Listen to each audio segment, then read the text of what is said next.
Assalomu alaykum. Savxoz bag'ishda mana shu uy sotiladi ekan.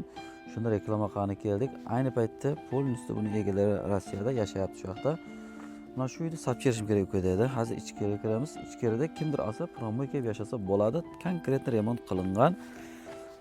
Bu manzilimiz aytib o'tdik-ku, savxoz bag'ishda Ko'ne Birgat dedingiz, ayna. Ko'ne sentr ekan xullas. Mana yo'lni ko'rib turibsizlar. Shevini bor ekan, lekin saligini ketib qolibdi-yu, lekin loy bo'lib qolmaydi, shunday shittas chiqib. Mana bunaqani ko'rib tursa, bu yoq dalshi, bu yoq ham chiqib ketsa bo'ladi, bunaq ham ketsa bo'ladi ekan-da. Xullas, kimki olsa keladi, salimali uborka qilib berib yashashni boshlasa bo'ladi. Option hovli 29 sotix ekan, o'zimni nomimda dedi. Kerak bo'lsa o'tkazib beraman dedi. Muhimi klient kerak ekan. Mana daraxtlar ham bor ekan, juzum-puzumlar ham bor ekan. Endi kengizlar ichkarida uyni ko'rsatamiz. Endi uyga keladigan bo'lsak, e'tibor berib qaraymiz qanday. Mana shunday sharoitda 2 xonali ekan, narxda skladi bor ekan. Mana bitta xonasi maydaroq ekan, pechkalarga turba ham qo'yilgan, pechkani o'zi ko'rinmayapti faqat. Endi mana bunday ekan, narxi bitta yana bitta xonada, mana shunday bitta xona, u sklad ekan. Uni xolasa kimdir olsa uy qilib olish ham mumkin. Shunday taylab chiqib ketamiz dedi.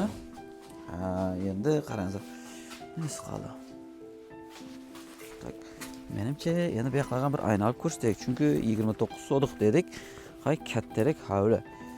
Mumkin 2 kishi olsa ham bo'ladimi? Endi gap klientlarga bog'liq. Bunaqda o'yla hojatxonasi ham bor ekan. Yana og'lam shu kishiga tegishli. Og'lam shu kishiga tegishli. Qarang, ketdi-kesa. Shu yoqlarga bir ayna olib ko'rsatdik. Narxi chekli qayergacha? Yetib ketdi. Men 10 yildan beri yashayman hozir Rossiyada.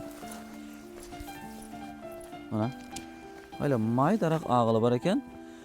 Liniya shu haliga talg'acha ekan. Narxi esa izbir bormi ekan? Shu yoqqachada uzoq katta hovli. Xolos 29 sotix hovli. Balkim 30 sotix ham chiqishi mumkin dedi. Kami 29 sotix ekan. Hovlini ko'rib tursa, buni obod qiladigan bir oila kerak-da. Tayyor uy.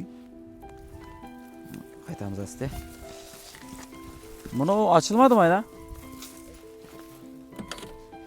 Ne обязательно? Чтобы sklad vazifasini bajarib turgan narsa ekan. Bolam uy qilib olsa ham bo'ladi. Mana ko'rib turibsizlar, mashinaga varatadan shunday kirib keladi. Mashina oyoqasi polnistli betonlangan, buna chekka uyning girdi atmoskalari ham betonlangan.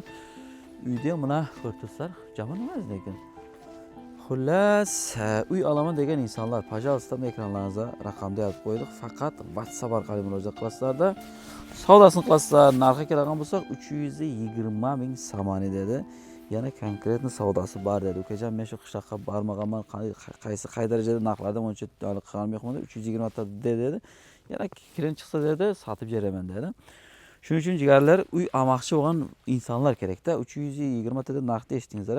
Savdo baribir qayergacha borsa sotaman degan odam, chunki o'zi yashamayapti.